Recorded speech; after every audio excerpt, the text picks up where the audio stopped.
so excited about this makeup mirror. My bathroom doesn't have any windows and has terrible lighting, and I find that I'll put makeup on and then I'll go out in the world and I'm often embarrassed by the things I missed. So I need a light up makeup mirror for my bathroom, and I don't have many plugins, so I love that this is battery charged.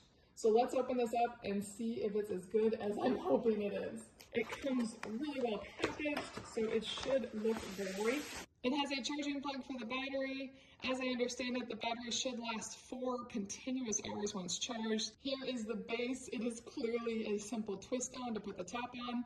I love how it looks. If I touch it, I'm not really leaving many thumbprints, so that is great.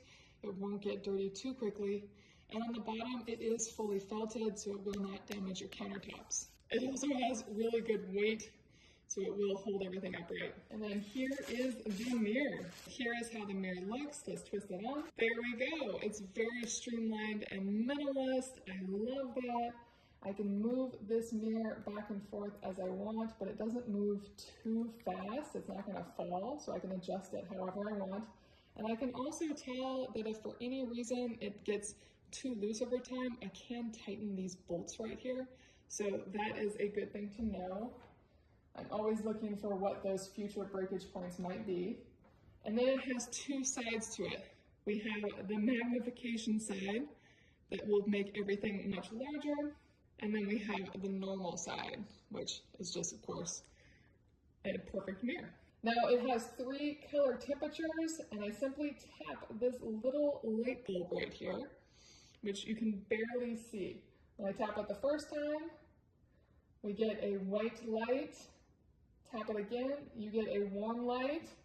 And tap it again, and it's very bright, but it has some warmth to it. Really great light. Now if I hold it, it will dim each one. So I can choose the temperature, and then I can make it dimmer by holding down, or I can hold it down again and it will make it brighter. So I have full control over the brightness of my mirror, and now I can see myself in whatever light I imagine I'm about to go into. Now some final pieces. It will take about 5 hours to fully charge, and then you have 4 hours of batteries. You can plug this into a wall or a power brick or whatever you want. The charging point is actually very sneaky. It's inside this joint right here. That is where you charge it. So you would just stick this right into the side of the mirror. Now it will fully charge if I had that plugged into a USB outlet. I will say it does not come with that USB outlet. It only comes with the cord, so know that. Beyond that, this is so great, and I will be using this every day.